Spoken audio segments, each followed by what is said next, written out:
Hello student, मैं Naresh Kumar math by Naresh ji sir classes में आपका हार्दिक स्वागत करता हूं। आज फिर से हम एमएससी प्रीवियस जिसके अंदर हमारे पास पेपर सेकंड है रियल एनालिसिस एंड टोपोलॉजी। आज इसके अंदर हम यूनिट सेकंड शुरुआत करने जा रहे हैं, जिसके अंदर हम शुरुआत में बेसिक लेक्चर नंबर 1 लेके चलेंगे। ठीक है, तो आप हेडिंग डालेंगे एमएससी प्रीवियस पेपर सेकंड और पेपर का नाम हमारे पास क्या है, रियल एनालिसिस एंड टोपोलॉजी। और राजस्थान यूनिवर्सिटी में जिसका फर्स्ट सेमेस्टर है उसका नेम है रियल एनालिसिस। तो आज हम इससे पहले यूनिट सेकंड स्टार्ट करें, उससे पहले इसके बारे में थोड़ा बेसिक जानकारी लेते हैं। तो देखो, ये जो हमारे पास पेपर सेकंड है, हमारे पास पेपर क्या है एमएससी प्रीवियस में सेकंड, पेपर सेकंड का नाम क्या है हमारे पास है रियल एनालिसिस एंड टोपोलॉजी। तो आप हेडिंग डालिए हमारे पास पेपर सेकंड, और पेपर सेकंड में हमारे पास है रियल एनालिसिस एंड टोपोलॉजी। इसके अंदर हमारे पास जो बुक चलती हैं वो मैं जेपीएच की बुक की बात करूंगा। ठीक है, अपन हर राइटर की बुक जेपीएच की ही पढ़ रहे हैं। तो हमारे पास जेपीएच में 2 बुक हैं इस पेपर सेकंड के लिए। पहली बुक का नाम है हमारे पास लेबेग मेजर एंड इंटीग्रेशंस, जैसे कि आप स्क्रीन पर देख सकते हैं। एंड सेकंड बुक है हमारे पास है टोपोलॉजी। तो ये हमारे पास लेबेग मेजर एंड इंटीग्रेशन और टोपोलॉजी दोनों बुक मिलके पेपर का नाम हमारे पास क्या होगा, रियल एनालिसिस एंड टोपोलॉजी। ठीक है, अभी हम जो सिलेबस पढ़ रहे हैं ये कौन कौन सी यूनिवर्सिटीज़ के लिए है। तो आप इस वक्त स्क्रीन के ऊपर 5 यूनिवर्सिटीज़ का नाम देख पा रहे हैं। हमारे पास शेखावाटी यूनिवर्सिटी सीकर है, पंडित दीनदयाल उपाध्याय वाली, राजस्थान यूनिवर्सिटी जयपुर है, मत्स्य यूनिवर्सिटी अलवर है, ब्रिज यूनिवर्सिटी भरतपुर है, और ये कोटा ओपन यूनिवर्सिटीज है। तो अगर आपका कॉलेज इन 5 कॉलेज से संबंधित है या अफिलिएटेड है तो आपके लिए क्लासेस फायदेमंद साबित हो सकती हैं।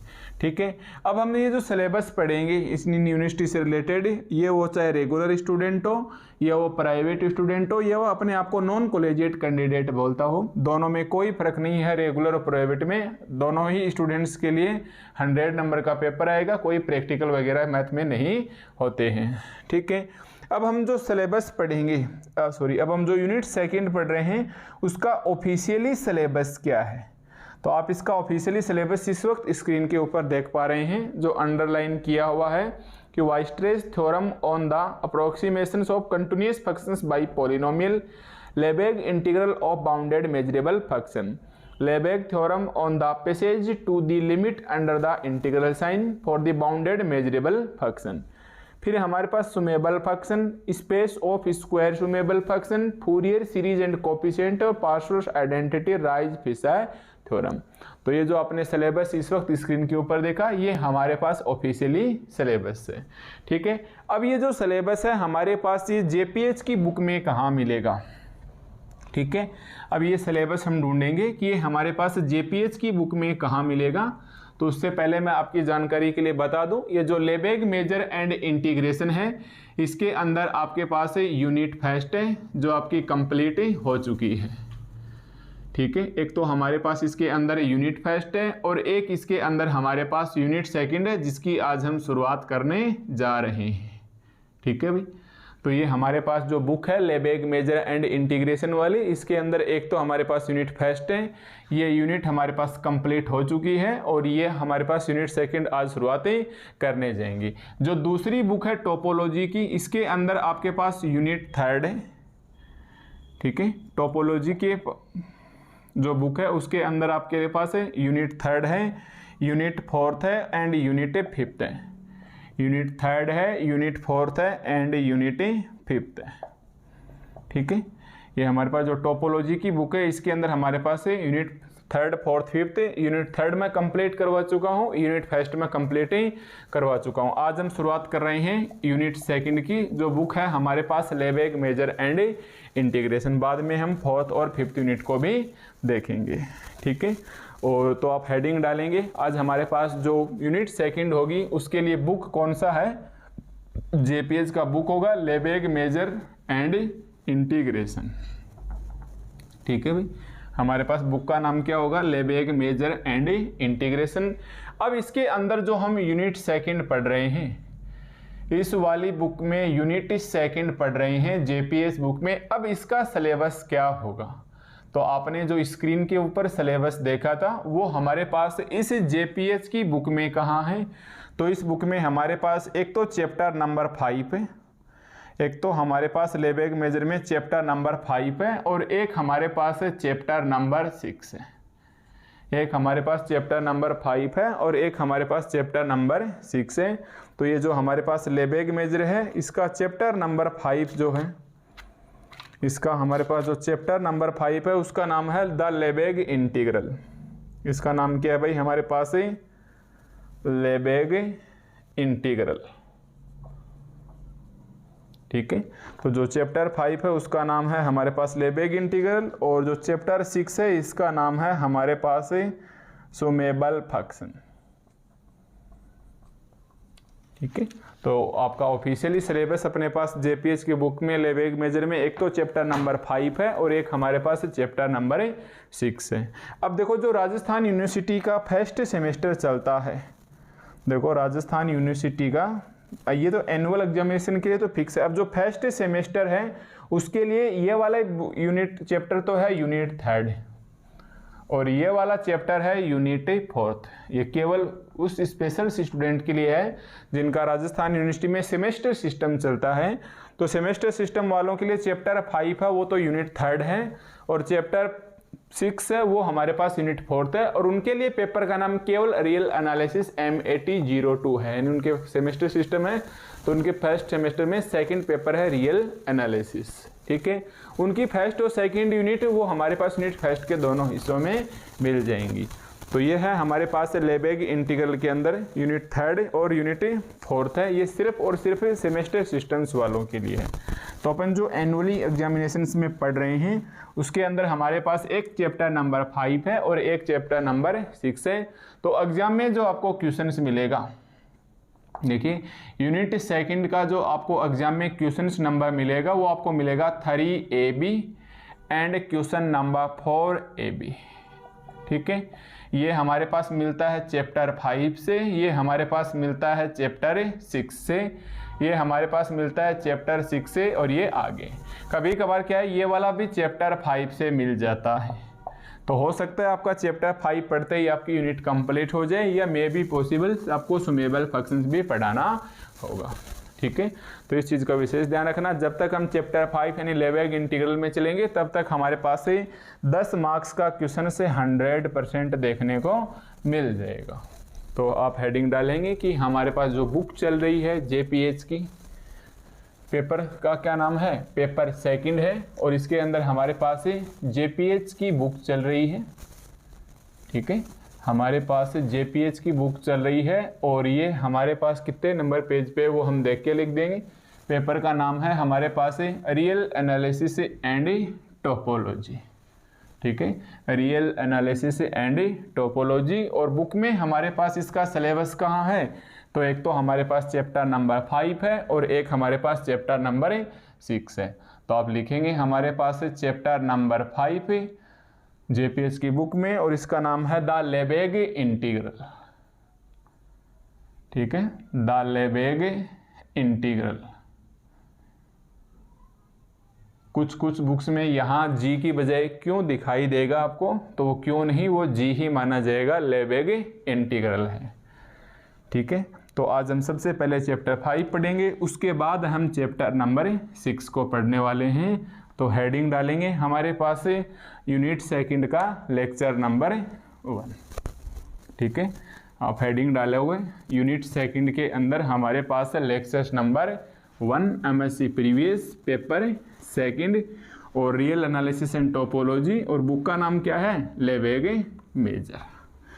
ठीक है, देखिए उससे पहले हम हमारा ये स्टार्ट करें पेपर जेपीएस में, जेपीएस का नाम है। उससे पहले अगर हम पेपर स्टार्ट करें तो यूनिट फर्स्ट के बारे में आपको कुछ बेसिक्स नॉलेज होना जरूरी है। ठीक है, ये हमारे पास पेज 80 के ऊपर है,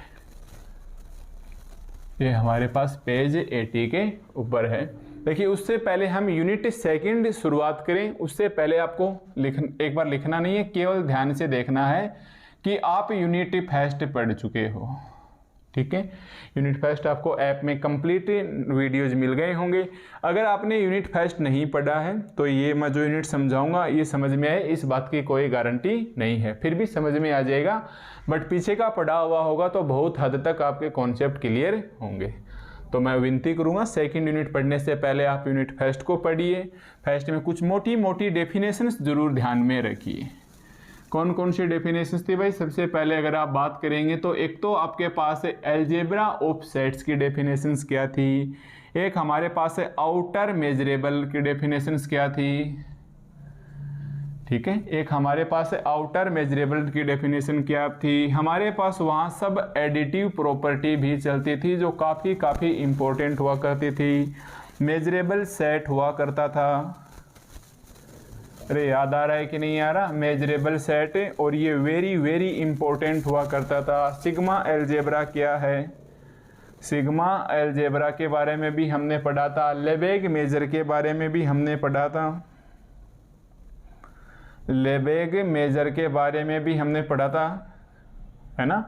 उसके साथ साथ हमारे पास बोरेल सेट भी था, इसके साथ साथ हमारे पास बोरेल सेट भी था। यानी अगर आपने यूनिट फर्स्ट के नोट्स तैयार कर रखे हैं अपने खुद के हाथ से लिख के, तो आप उसमें मोटे मोटे देखोगे तो ये algebra of set, outer measure, subadditive measurable set, sigma algebra, Lebesgue measure और बोरेल सेट जैसी डेफिनेशंस आपको देखने को मिल जाएंगी। उन डेफिनेशंस में से सबसे इंपॉर्टेंट है मेजरेबल सेट। तो मैं एक बार फिर से मेजरेबल सेट की डेफिनेशंस लिखना चाहूँगा ताकि हम यूनिट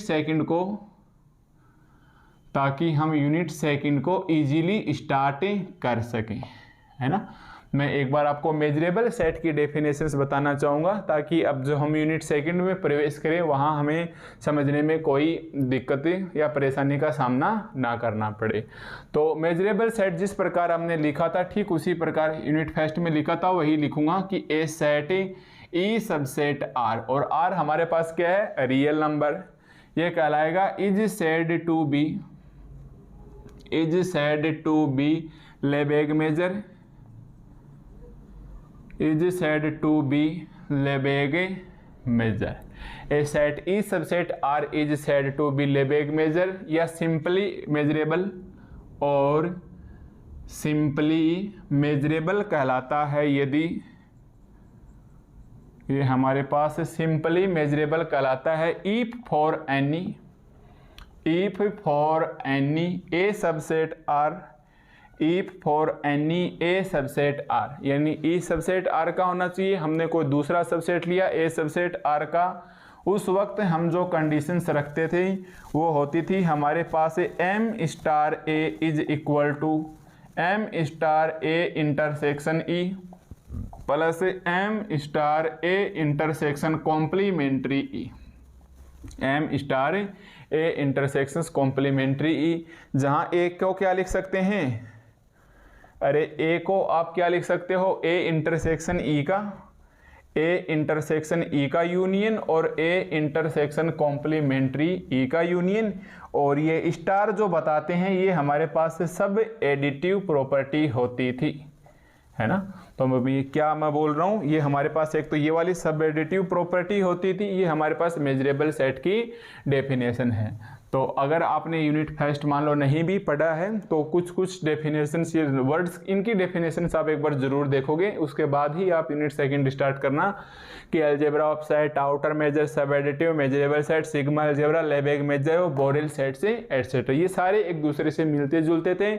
यूनिट फर्स्ट में आपको बहुत ही अच्छे से समझाया गया था, ठीक है।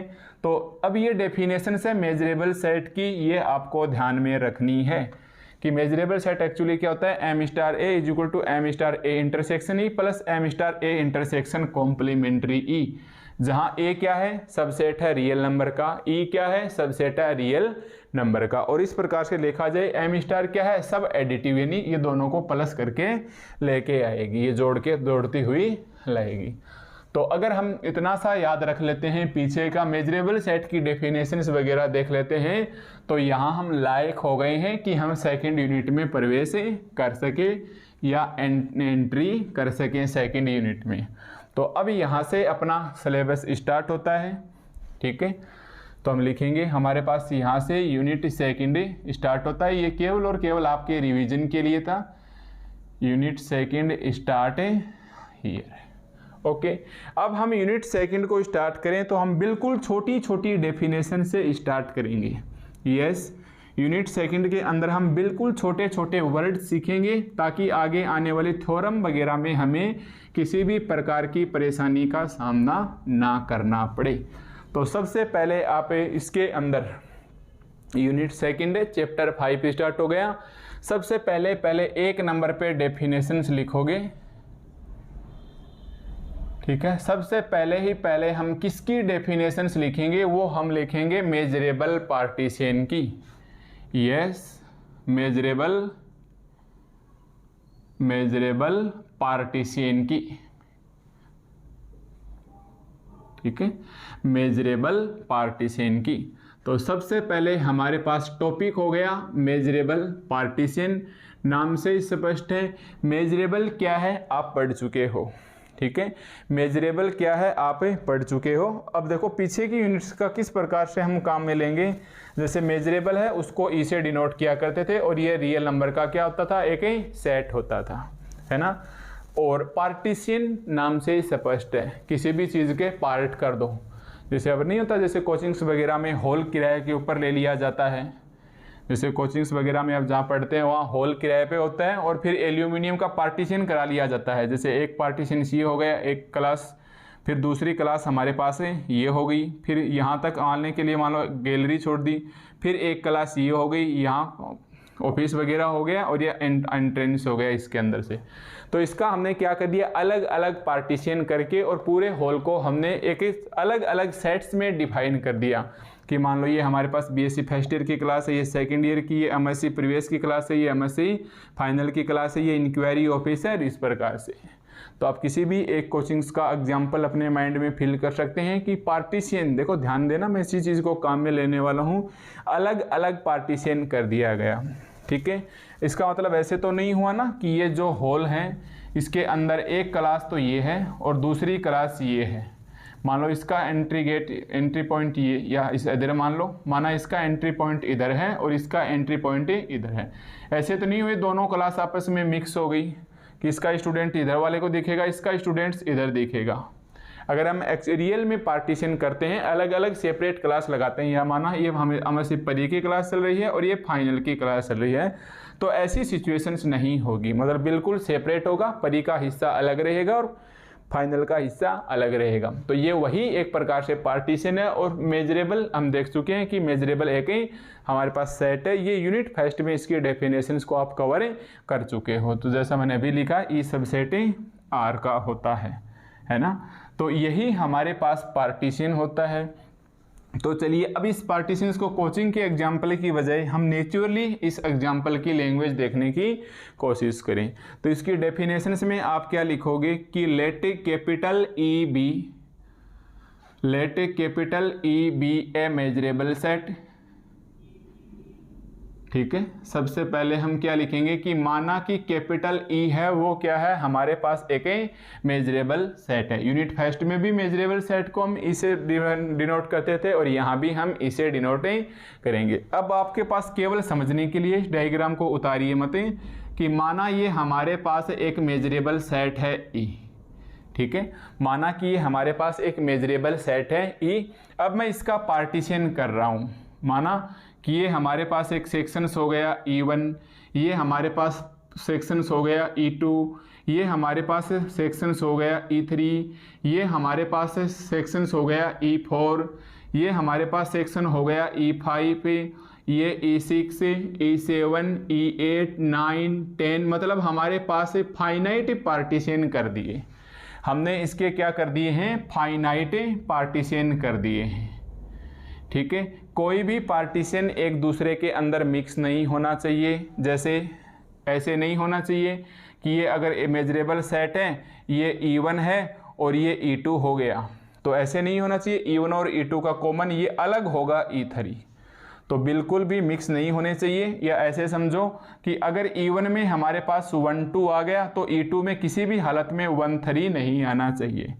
यहाँ आएगा 3 4, यहाँ आएगा 5 6, यानी सारे एलिमेंट अपने पास डिफरेंट डिफरेंट होना चाहिए।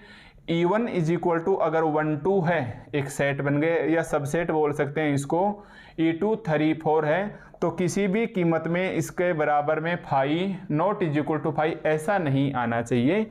हमारे पास कोई भी इसके अंदर कॉमन नहीं आना चाहिए। ये कंडीशंस होगी तभी हम बोलेंगे कि हमारे पास इसका पार्टीशन अच्छे से हो चुका है। तो आप एग्जाम्पल के लिए आप इसे वापस से समझ सकते हैं कि कोई भी एलिमेंट्स आपस में क्या नहीं होना चाहिए, मिक्स नहीं होना चाहिए। तो ये हमारे पास E एक सेट है, ये इसका हमने पार्टीशन E1 ले लिया, ये हमने इसका पार्टीशन E2 ले लिया, ये हमने इसका पार्टीशन E3 ले लिया, ये हमारे पास पार्टीशन E4 है, ऐसे करके ये हमारे पास पार्टीशन En है। ठीक है, E5 6 7 पर हमारे पास से फाइनाइट पार्टीशन है। ऐसे नहीं होना चाहिए कि अनंत बना दिए, हमें कन्फर्म पता रहेगा कि कितने पार्टीशन हमारे द्वारा बनाए गए हैं। ठीक है, अगर एग्जाम्पल से इसे समझने की कोशिश करोगे तो आप इसे ऐसे समझिए। देखो, कोई भी चीज़ हमें रटनी नहीं है, एग्जाम्पल से अगर समझेंगे तो माना कि एक मेजरेबल सेट है, वो ऐसे है 1 2 3 4 5 6 7 8 9 10 11 12 13 14 एंड 15 तक मान के चलिए E1 है। अब ये हमारे पास ऐसे आ गया जिसमें 1 से लेके क्या गए 15 तक। मैं बोलूँ E1 है हमारे पास 1 2 है, E2 है हमारे पास 3 4 है, E3 है वो हमारे पास 5 है, सेट के मंजिले कोष्टक यानी करली ब्रैकेट्स में बंद होगा। E4 है वो हमारे पास 6 7 8 9 है, और E5 है वो हमारे पास ऐसे है 10 11 है, और E6 है वो हमारे पास 13 14 15 आ गई। मतलब ये हमारे पास अलग अलग क्या आ गए, E हमारे पास एक मेजरेबल सेट है, और ये हमारे पास E1 E2 E3 E4 E5 ये इसके क्या हो गए, एक प्रकार से इसी मेजरेबल सेट के सबसेट हो गए। तो देखो, किसी में भी इनका कॉमन नहीं आना चाहिए। जैसे मान लो मैंने ये बोल दिया, ये आ गया E1, ठीक है, ये आ गया हमारे पास E2, फिर ये आ गया हमारे पास E3, फिर ये आ गया E4 में 6 7 8 9, फिर हमारे पास E5 में आ गए 10 11, E6 में आ गए 13 14 और 15। तो हमें पता है इसके 1 2 3 4 5 और 6 पार्टीशन हुए। कोई भी एलिमेंट्स ऐसे नहीं होना चाहिए कि 4 E2 में भी आ गए और इसके अंदर भी आ गए। अगर ऐसा होगा तो वो पार्टीशन नहीं रहेगा। ठीक है, तो मेरा मकसद यही है मुख्य समझाने का कि हमारे पास क्या करेंगे, सबसे पहले हम लिखेंगे कि मान late capital E be a measurable set. ठीक है, अब हम लेंगे ए फाइनाइट कलेक्शन, इसी के नीचे ही लिखना है हमारे पास से कि ए finite collection of P. A finite collection, हम छोटे छोटे कलेक्शंस ले लेंगे इसी मेजरेबल सेट के। मान लो एक E1 हो गया, E2 हो गया, E3 हो गया, E4 हो गया, और ऐसे ऐसे करते हुए हम En तक चलेंगे। तो हम लिखेंगे ए फाइनाइट कलेक्शन से P इज इक्वल टू हमने माना एक E1 पार्टीशन है, एक E2 पार्टीशन है, एक E3 पार्टीशन है, एक हमारे पास En, लास्ट हमारे पास फाइनाइट होना चाहिए। देखो, नाम के अकॉर्डिंग हमारे पास फाइनाइट होना चाहिए, कहीं EI आ गया और लास्ट चलते चलते हमारे पास क्या आ गया, En एक फाइनाइट आ गया। तो ये हमारे पास आप इसको याद रखेंगे, ये E1 है, ये E2 है, ये पार्टीशन E3 है, ये पार्टीशन E4 है, और ये पार्टीशन En है, ताकि आप देख सको कि एक दूसरे के पार्टीशन के अंदर उलझना नहीं है, सेपरेट सेपरेट हमारे पास पार्टीशन होंगे। तो let capital A be a measurable set, तब हम इसका एक finite collection P of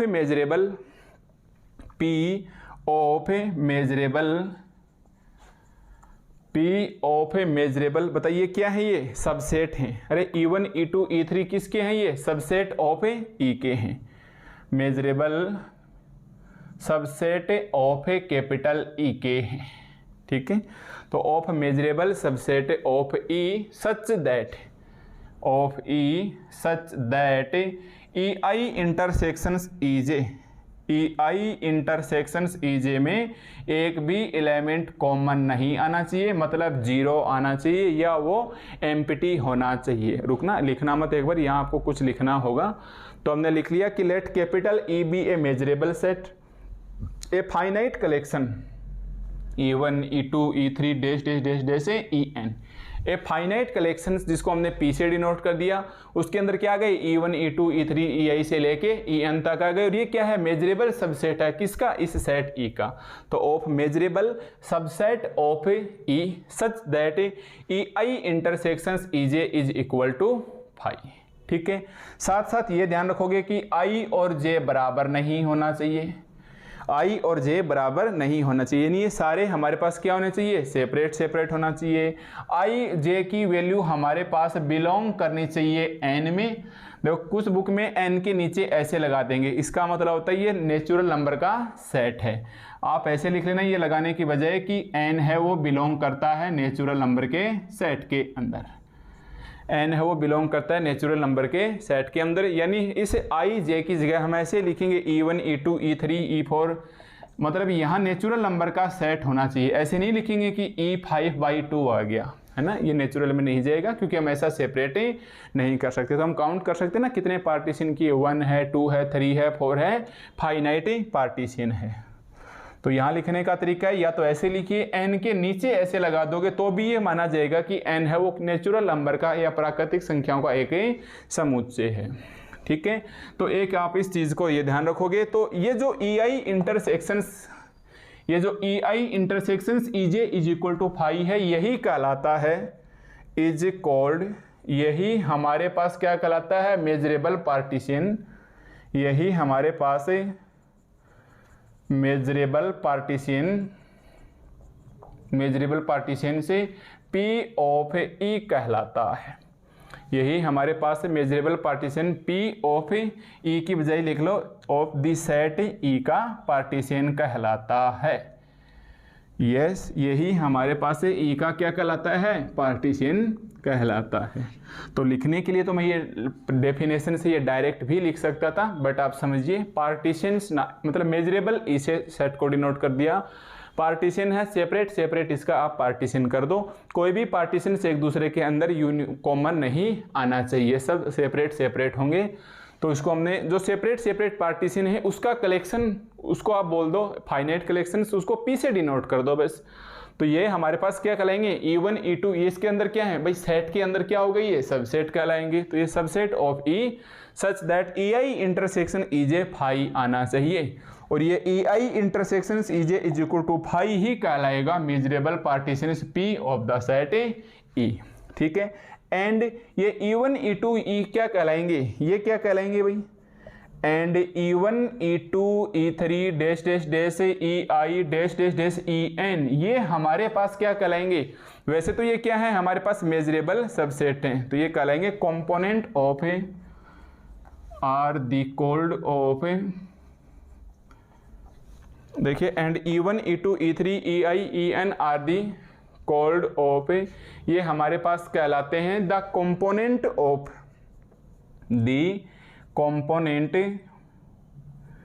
component of measurable partition, और मेजरेबल पार्टीशन को आपने किसे डिनोट कर दिया, P ऑफ E। तो ये हमारे पास मेजरेबल पार्टीशन के क्या कहलाएंगे, कंपोनेंट कहलाएंगे। आपको किसी भी थ्योरम के अंदर ऐसे देखने को मिल सकता है, कंपोनेंट ऑफ मेजरेबल पार्टीशन। चलो पार्टीशन को P तो हमने लिख दिया है, इस पार्टीशन को हमने P लिख दिया है, बट आपको थ्योरम में दिखाई दे जाए कंपोनेंट, ठीक है, कंपोनेंट ऑफ घटक कहलाएंगे। ठीक है भाई, ये हमारे पास component of measurable partition P कहलाएंगे। तो आपको ये डेफिनेशंस दी जा सकती है, एग्जाम में 2 नंबर की पूछेगा तो कि हमारे पास मेजरेबल पार्टीशन क्या कहलाता है, तो आप बोलोगे कि let capital E be a measurable set, a finite collections P E1 E2 E3 से लेके En, लास्ट में फाइनाइट होना चाहिए, ऑफ मेजरेबल सबसेट ऑफ ही, ये सब क्या है मेजरेबल सबसेट हैं, इस मतलब ये इसके अंदर सबसेट हैं E के, उस कंडीशन में EI intersection EJ is equal to phi. मतलब कुल मिला के बात तो यही है, यही हमारे पास क्या कहलाता है, EI intersection EJ is equal to phi ही मेजरेबल पार्टीशन कहलाता है।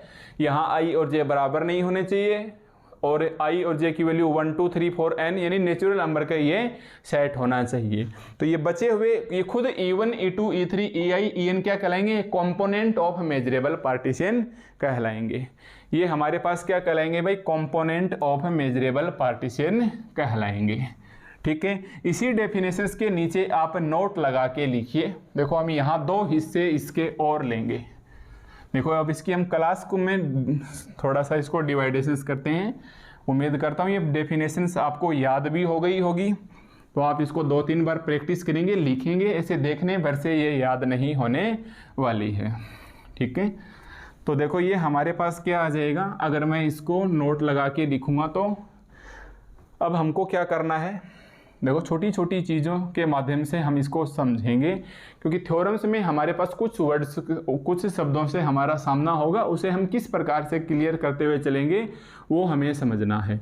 तो मैं एक बार वापस इधर ही आ जाता हूँ। ये हमारे पास एक क्या है, मेजरेबल सेट E है। ये इसकी छोटी छोटी क्लास है E1, ये इसका partition E2, partition E3, partition E4, partition E5। समझिए एक बार एग्जांपल के लिए, चाहे कितना भी टाइम लग जाओ, ये E7 और ये E8। ठीक है, मैंने क्या कर दिया कि मानो कि ये हमारे पास एक बाउंड्री टाइप्स में हो गई। ये हमारे पास मानो E4 हमारे पास इतनी है, मैंने बोल दिया कि एक तो पार्टीशन P1 है, एक तो हमारे पास पार्टीशन P1 है जिसके अंदर E1 आ गया, E2 आ गया, E3 आ गया, E4 आ गया और E5 आ गया। मैं बोलूँ दूसरा पार्टीशन केवल हम इतने से की बात करेंगे, तो पार्टीशन P2 हमने ले लिया E2 और E3। भाई ये तो मिक्स नहीं आने चाहिए। इसकी क्लास को हम एक बोल दिया, एक पार्टीशन तो ये बड़ा पार्टीशन है या एक बड़ा पार्टीशन ये है, तो इसको कितने भी हम n हिस्सों तक डिवाइड कर सकते हैं। और जोड़ के देखेंगे P1 यूनियन P2 तो E1 E2 E3 E4 E5 6 7 और 8 टोटल आ जाएंगे। तो एक पार्टीशन P1 इतने को मान लो, एक मतलब इतने को मान लो, या ऐसे करो कि मान लो कोचिंग्स में पार्टीशन बना लिए आप, ऐसी इस चीज़ को समझो कि ये वाला पार्ट बन गया एक पार्टीशन, ये वाला एक पार्टीशन, ये किसी ए कोचिंग को दे दिया गया, ये किसी बी कोचिंग को दे दिया गया, ये पार्टीशन बना के सी कोचिंग को दे दिया गया। अब मान लो कि सुबह ये शाम की टाइम में कोचिंग रन होती है, अब मान लो सुबह किसी के पास बच्चे ज़्यादा हैं तो वो उन्होंने दोनों सेक्शंस ले लिए, ये वाला पार्टीशन और ये वाला पार्टीशन, तो मतलब ये इसी पार्टीशन के क्या हो गए, सब पार्टीशन हो गए। बट ये आपस में मिलने नहीं चाहिए, ये सब चीज़ें हमारे पास सेपरेट सेपरेट या पृथक पृथक या उसका पार्टीशन होगा। तो हम नोट लगा के क्या लिखेंगे कि अगर मेरे पास P1 और P2 दो क्या हैं, अब बताओ P को क्या लिखेंगे हम, पार्टीशन।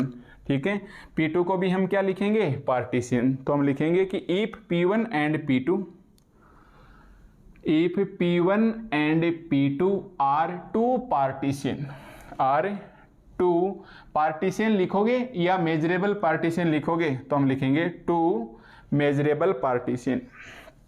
ठीक है, if P1 and P2 are two measurable partition, are two measurable partition। ठीक है, अगर हमारे पास P1 and P2 are two measurable partition है किसके, ऑफ सेट E के, अरे ये किसके अंदर है, एक्चुअली ऑफ सेट E के, then P2 is called, then P2 is called, उस वक्त हमारे पास ये P2 क्या कहलाएगा, रिफाइनमेंट कहलाएगा, रिफाइनमेंट कहलाएगा। यस, उस वक्त हमारे पास P2 इज कॉल्ड रिफाइनमेंट कहलाएगा। उस वक्त देख लेना कौन किसके कहलाएगा, पूरा P2 है, E2 E3 ये इसके अंदर जा रहे हैं, बट पूरा P1 इसके अंदर नहीं जा रहा। तो जो पार्टीशन किसी पार्टीशन के अंदर पूरा इंक्लूड होता है वो हमारे पास क्या कहलाएगा, रिफाइनमेंट कहलाएगा। किसके लिए, ऑफ P1 के लिए। ये हमारे पास किसके लिए रिफाइनमेंट कहलाएगा, ऑफ P1 के लिए। कब, इफ एवरी एलिमेंट ऑफ, देखिए इफ एवरी, अब बताइए इफ एवरी कंपोनेंट लिख दो ना, if every component, if every component of P2 yes is wall contain, पहले मैं लिख देता हूं पूरी language, is wall contain in some component of P1, in some component of in some component of P1, in some component of P1। मैं वापस से example देके समझा दूंगा इसका कि देखिए, सबसे पहले आप ये नोट लगा के एक लाइन लिखेंगे कि अगर P1 and P2 are two measurable partitions of E, then P2 is called refinement of P1 if every component of P2 is whole contained in some component of a P1। ठीक है, ऐसे समझिए हमारे पास एक measurable set है E, ये हमारे पास एक मेजरेबल सेट है E। ठीक है, मैंने इसको दो पार्टीशन बना लिए इसके। जैसे ये हमारे पास क्या है, E1 है, समझना इस बात को। ये हमारे पास E2 है, ये हमारे पास E3 है, ये हमारे पास E4 है। ऐसे करके ये हमारे पास है फाइनाइट। अब पहले तो ये बताइए खुद E1, E2, E3, E4, E5, E6 क्या कहलाएंगे, कंपोनेंट कहलाएंगे। ये हमारे पास क्या कहलाएंगे, कंपोनेंट कहलाएंगे of the measurable partition P। अब मैंने मान लिया कि इसके एक पार्टीशन के अंदर तो ऐसे है कि E1 है, E2 है और E5 है या E4 है, और जो P2 है उसके अंदर हमारे पास E2 है और E4 है, और इसके अंदर मान लो एक हमारे पास E6 भी है। तो ये भी हमारे पास कंपोनेंट हैं इसके, और ये भी हमारे पास कंपोनेंट हैं इसके। अब देखो P2 पूरा इसके अंदर है, मतलब इन दोनों को हटा के मैं ऐसे बोल सकता हूँ कि पार्टीशन P2 है वो कंप्लीटली कंटेन करता है P1 के अंदर। तो मैंने बोल दिया कि if P1 and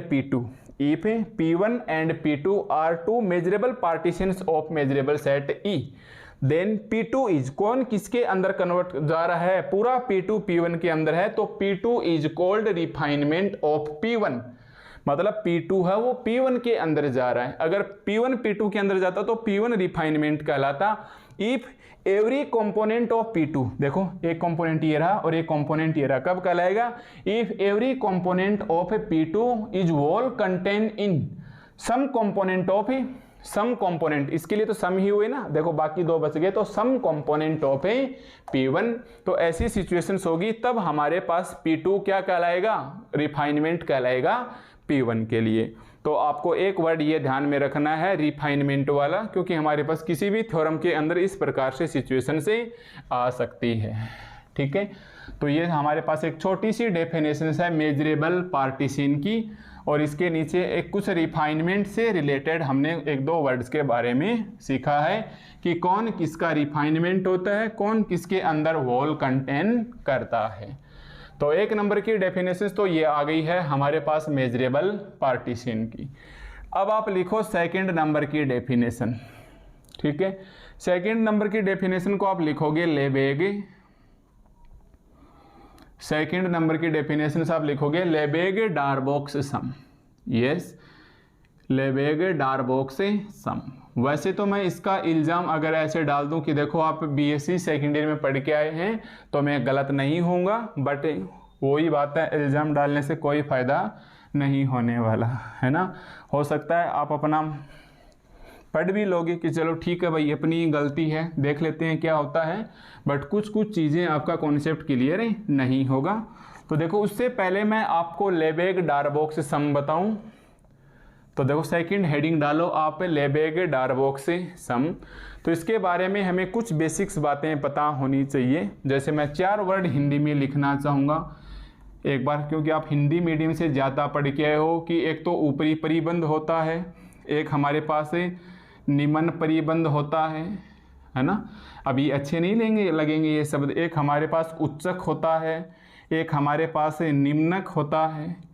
अब आप हिंदी में बोलो तो ऐसे उलझने वाली स्थिति आ जाएगी कि मैं क्या बता रहा हूँ, तो आप ध्यान में रखो। एक तो होता है हमारे पास अपर बाउंड, यस, एक होता है हमारे पास अपर बाउंड, ये होता है हमारे पास लोअर बाउंड, एक होता है लोअर बाउंड। उच्चक को बोलते हैं सुप्रीमम, उच्चक को बोलते हैं सुप्रीमम, जिसको SUP से डिनोट करते हैं। निम्नक को बोलते हैं इन्फीमम।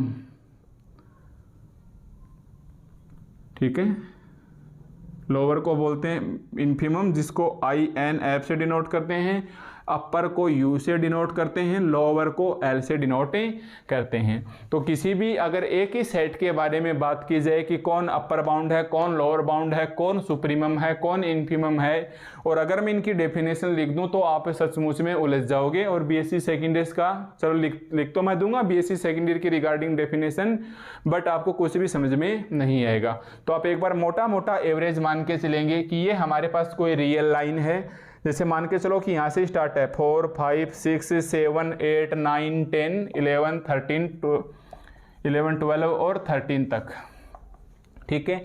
मान लो ये लाइन हमारे पास यहाँ तक है, 13 तक आ गई, 4 से स्टार्ट है। आपको पता है कोई भी सेट है वो इससे कम में नहीं जा सकता, तो लोअर से लोअर बाउंड हमारे पास ये आ गया। तो ये हमारे पास क्या हो जाएगा, लोअर बाउंड, और कोई भी है वो इससे ऊपर नहीं जा सकता। ये क्या हो गया हमारे पास से अपर बाउंड। तो एक तो हो गया हमारे पास लोअर बाउंड, एक हो गया हमारे पास से अपर बाउंड, ठीक है। जैसे ये सेट हो गया कि ये 4 है और लास्ट में 13 है। अब इसके अंदर एक सेट और है 7 और 10। अब इसी के अंदर एक और हमारे पास इसको क्या मान लेते हैं, इंटरवल मान लेते हैं, अंतराल है, ओपन इंटरवल है 7 और 8।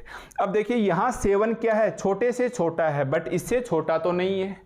देखिए 7 है वो इस इंटरवल के लिए 7 to 10 के लिए छोटे से छोटा है, बट इससे तो छोटा नहीं है। तो ये तो हो गया हमारे पास इन्फीमम, और ये हमारे पास बड़ा तो है इस साइड में, अपर टू अपर है, बट इससे अपर नहीं है। तो ये हमारे पास क्या हो गया, इन्फीमम, ये हो गया हमारे पास है सुप्रीमम। तो एक होता है हमारे पास लोअर बाउंड, एक अपर बाउंड, एक इन्फीमम और एक सुप्रीमम। अब ये अगर मैं बात करूं तो ये छोटे से छोटा, अब वापस 10 to 13 के लिए देखेंगे तो ये इन्फीमम और ये सुप्रीमम। तो supremum, infimum, lower bound, upper bound ये आपस में काम करते हैं। इनकी डेफिनेशंस किस प्रकार से होगी वो तो हम किसी थ्योरम वगैरह में ही लगा के समझेंगे, बट आप समझेंगे कि एक ही लाइन के अंदर हमारे पास ये चारों वर्ड काम करते हैं, ऊपरी परिबद्ध, निम्न परिबद्ध, उच्चक निम्नक, या lower bound, upper bound, supremum और इन्फीमम। इनका जिक्र हम क्यों कर रहे हैं, क्योंकि हम इसके बारे में अब थोड़ी सी बेसिक्स जानकारी एक बार ले ही लेते हैं। तो देखिए आप हेडिंग डालेंगे कि जो लेबेग साइंटिस्ट है उन्होंने डार्बोक्स सम को किस प्रकार से बताया। सम होता है हमारे पास से जोड़ना। तो सबसे पहले मेरे साथ साथ लिखिए लेबेग डार्बोक्स सम की definition.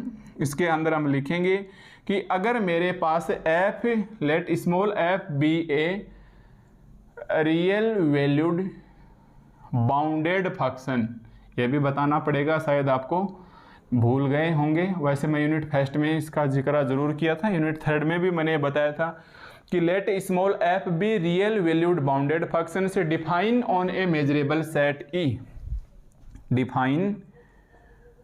Define on a measurable set, define on a measurable set capital E।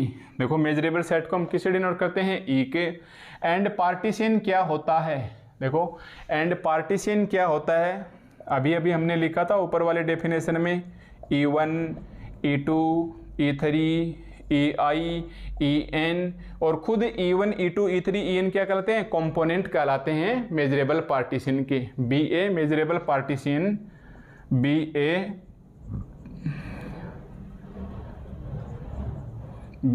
Measurable partition, BA measurable partition of E। तो अगर हमारे पास small f be a real valued function से define on a measurable set E and P is equal to E1, E2, EI, EN be a measurable partitions of E है, ठीक है। एक तो आपने ये मान लिया। इसके अलावा हम मानेंगे ऑल्सो लेट, ऐसे एरो का साइन लगा के लिख लेना। इसके अलावा हमने माना कि also let capital M is equal to, yes capital M और नीचे I लगाएंगे और इसको आप लिखोगे SUP, और SUP हमारे पास क्या होता है, सुप्रीमम होता है f of x such that x belong करता है MI के अंदर, सच दैट x बिलोंग करता है, सॉरी कैपिटल EI के अंदर, x बिलोंग करता है EI के अंदर। एंड ये मान लिया हमारे पास स्मॉल MI है, वो हमारे पास इन्फीमम कहलाता है, f of x such that x belong to EI, such that x belong to EI, then Lebesgue Darboux sum, ठीक है। तो सबसे पहले हम बोलेंगे then Lebesgue upper Darboux sum is denoted by upper functions और partition P and define as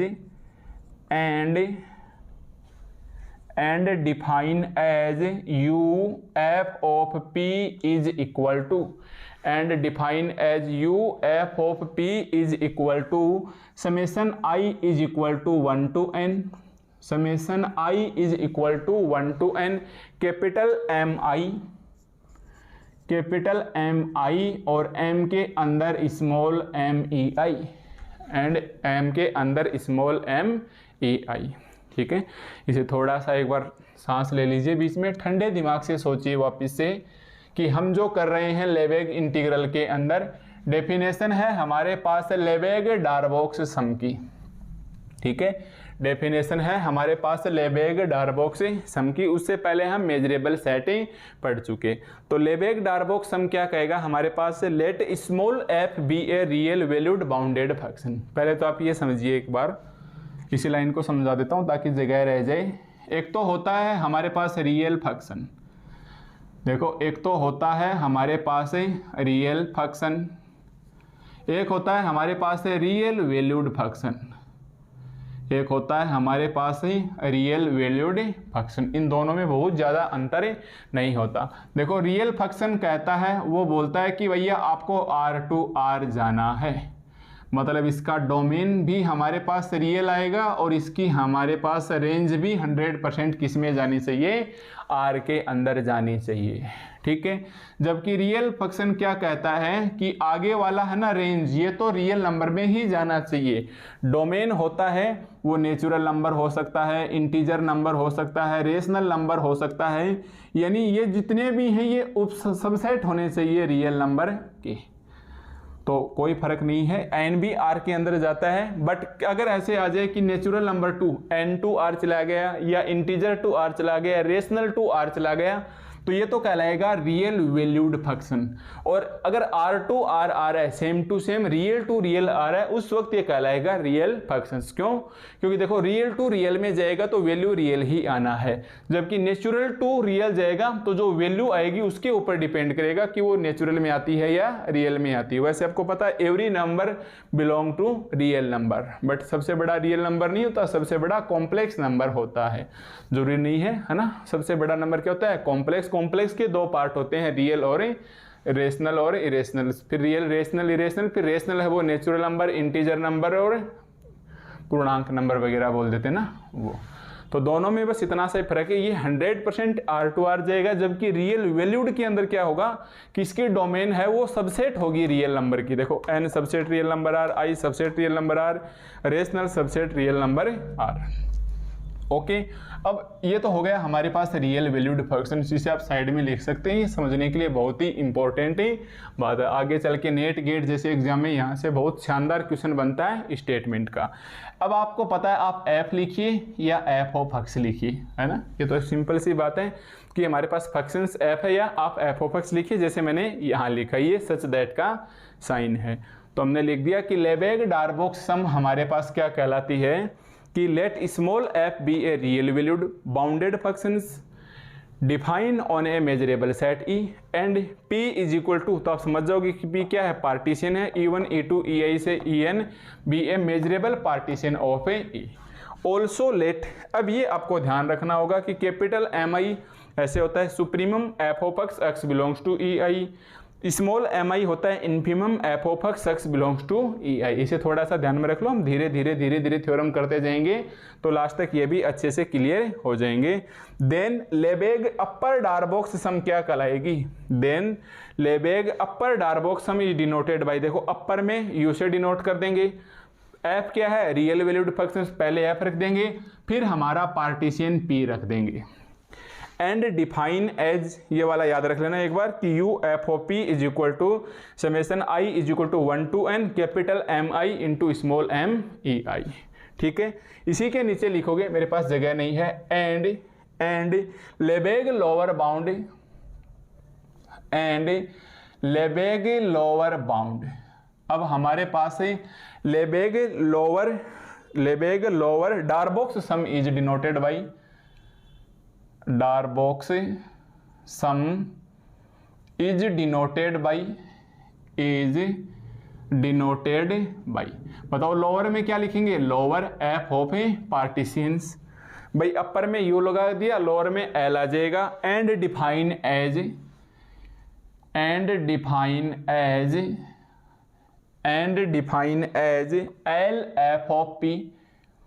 L F of P capital लिख लेना भाई, ये हमारे पास पार्टीशन का पी है। Is equal to summation I is equal to 1 to n। Capital M I supremum में था, स्मॉल एम आई किस में है, इन्फीमम में है। और ये m इंटू ई आई, ये m इंटू ई आई, ठीक है। मतलब दोनों की डेफिनेशंस एक जैसी हैं। कैपिटल एम आई है वो सुप्रीमम के लिए है, स्मॉल एम आई है वो इन्फीमम के लिए है। सुप्रीमम है यानी वो अपर बाउंड के नज़दीक है, इन्फीमम है वो लोअर बाउंड के नज़दीक है। तो हमने लिख दिया कि Lebesgue upper Darboux sum is denoted by U upper F of P and define as summation I is equal to 1 to M I M of E I. देखो अंदर रहने दोगे same M of E I, M of E I ये वाला, मतलब क्या आ गए, measurable partition आ गए। तो अब मेजरेबल की डेफिनेशंस देखोगे, देखो एक बार मेजरेबल सेट की डेफिनेशन लिखी थी ना हमने, M star A is equal to M star A intersection E plus M star A intersection से कॉम्प्लीमेंट्री ई, यही तो लिखी थी। तो यहाँ एम स्टार को आप एक बार एम कर लो, ए की जगह ई आई रख लो, ई आई। तो ये M of E I measurable set की डेफिनेशन के अकॉर्डिंग। तो आपको ये डेफिनेशंस लिखनी है लोअर डार्बोक्स लेबेग अपर डार्बोक्स सम की और लेबेग लोअर डार्बोक्स सम की। लोअर में ये एल आ जाएगा, ठीक है। अब देखिए आप नोट लगा के आप ऐसे लिख सकते हैं कि जरूरी नहीं कि आप एफ ऑफ पी ऐसे ही लिखो। आपने मान लिया ऐसे लिख लिया, पार्टीशन पहले लिख लिया, फंक्शन बाद में लिख लिया, कोई दिक्कत नहीं। आप ऐसे भी लिख सकते हो कि एफ ऑफ पी, या ऐसे भी लिख सकते हो P of F, U P of F, U F of P. ये सब मतलब एक फंक्शन होना चाहिए, एक पार्टीशन, दोनों कैसे भी उल्टे सुल्टे लिख सकते हो। पर आप कोशिश करना आप ऐसे लिखो, बट आप ऐसे भी लिख सकते हो। तो अलग अलग बुक में इसे अलग अलग लिखने के तरीके हैं, तो उलझने की इसमें कोई ज़रूरत नहीं है। आप तो कोई भी एक सिंबल्स को ध्यान में रख लेना, ठीक है। अब ये बताइए सुप्रीमम और इन्फीमम में ग्रेटर कौन होता है, सुप्रीमम होता है। तो इस डेफिनेशन के नीचे ये एक और लाइन लिख लीजिए कि हम बोल सकते हैं कि क्लियरली जो लोअर है, लोअर डार्बोक्स सम है एफ ऑफ पी, ये लोअर होगा और ये होगा F of a partition P, functions और पार्टीशन। तो अपर ग्रेटर होगा, लोअर हमारे पास लेस होगा। For each measurable function, for each measurable, है ना, for each measurable partition P of E, partition P of E, ये हमारे पास सब के लिए हमारे पास इस प्रकार से होगा। तो आप डेफिनेशन यहाँ से लिखिए, यहाँ के बाद यहाँ से लिखिए और यहाँ तक इस परिभाषा को आप कंप्लीट कीजिए। तो मतलब आप यहाँ 2-3 चीज़ें सीख चुके हैं कि हमारे पास एक्चुअली लेबेग डार्बोक्स सम क्या है। तो ये एक तो हो गई अपर लेबेग डार्बोक्स सम और ये होगी लोअर लेबेग लोअर डार्बोक्स सम। किस प्रकार से डिफाइन है ये, अपर में हमारे पास capital M I into M small M I, जबकि लोअर में हमारे पास है small M I into small M E I. M I हमारे पास क्या है, ये infimum of F of X belong to E I है, और सुप्रीमम में कैपिटल एम आई क्या है, supremum F of X belong to E I है। तो ये हमारे पास दूसरी डेफिनेशन हो गई लेबेग डार्बोक्स सम की, ठीक है। तो आज हमारे पास एक छोटा सा लेक्चर है, इसमें टाइम भले ही कितने भी लग जाए, बट यहाँ हमने 2 डेफिनेशन सीखी हैं। एक तो हमारे पास है मेजरेबल पार्टीशन क्या है। देखो आज के इस लेक्चर नंबर 1 में हमारे पास है 2 डेफिनेशन है। पहली तो है मेजरेबल, एक तो है हमारे पास मेजरेबल पार्टीशन की, ठीक है। और सेकंड है हमारे पास है लेबेग डार्बोक्सम, जिसके अंदर लेबेग अपर डार्बोक्सम और लेबेग लोअर डार्बोक्सम्स दोनों ही आ गए। और लोअर डार्बोक्सम अपर डार्बोक्सम के साथ हमारे पास सुप्रीमम और इन्फीमम जैसे भी कुछ वर्ड देखने को मिल गए हैं। ठीक है, तो आज के लेक्चर्स में बस केवल ये दो छोटी छोटी डेफिनेशंस बताएंगे। आप आगे नेक्स्ट लेक्चर्स 2 पढ़ें, उससे पहले इन दोनों डेफिनेशंस को पहले आप याद करेंगे, फिर कम से कम 2 बार जरूर लिख के देखेंगे, ताकि आप जैसे ही अगले लेक्चर्स में आओ तो आपको ये सब सिंबल्स पढ़े हुए लगे। ऐसे नहीं लगे कि F of X belongs to A I क्या होता है। देखो सच दैट का या तो रेशियो टाइप में लगा लो, ऐसे लगाओगे तो भी कोई दिक्कत नहीं, इसे भी क्या बोलते हैं, सच दैट ही बोलते हैं। ठीक है, तो जैसे ही हम नेक्स्ट लेक्चर्स में आए उससे पहले मैं स्टार्ट करूं कि हमारे पास मेजरेबल पार्टीशन क्या होता है, या लेबेग लोअर डार्बोक्सम या लेबेग अपर डार्बोक्सम क्या होता है। तो ये सब चीज़ें आपका बोलते ही साथ लिख दो। जैसे ही मान लो नाम आ गया पार्टीशन, तो तुरंत आप क्या लिखोगे, E1 E2 EI EN, और ये फाइनाइट होना चाहिए। ये खुद E1 E2 EI EN क्या कराते हैं, कंपोनेंट ऑफ ए पार्टीशन, वो मेजरेबल सेट ए के कंपोनेंट कहलाते हैं। फिर लेबेग लोअर डार्बोक्सम और अपर डार्बोक्सम्स दोनों ही सिंबल्स का आप अच्छे से ध्यान रखोगे, कब सुप्रीमम है और कब इन्फीमम है। तो केवल एक बार सुप्रीमम और इन्फीमम को आप लिख के ही काम चलाओगे, धीरे धीरे आगे बढ़ते जाएंगे। अगर आपका रियल एनालिसिस सेकेंड ईयर में पढ़ा हुआ होता तो यहाँ सुप्रीमम और इन्फीमम में आपको मज़ा आ जाता, पर कोई बात नहीं, अब आप अपना काम चलाएंगे, धीरे धीरे आगे बढ़ेंगे तो लास्ट तक आते आते सुप्रीमम और इन्फीमम समझ में आ ही जाएंगे। ठीक है, तो मैं फिर क्लियर कर देता हूँ ये बात, सेकंड लेक्चर्स में आने से पहले खुद के हैंड रिटन से 2 बार, पहले तो नोट्स तो साथ साथ तैयार कर लिए होंगे, 2 बार बिना देखे इसे लिखोगे, ताकि आप लेक्चर्स 2 पढ़ने लायक हो जाओ। अगर सीधा देखोगे तो हो सकता है समझ में आ जाए, बट उतना मज़ा नहीं आएगा जितना आना चाहिए। ठीक है, तो यहाँ तक एकदम से तैयार, फिर ही आप नेक्स्ट लेक्चर्स नंबर 2 में मिलोगे। ओके भाई।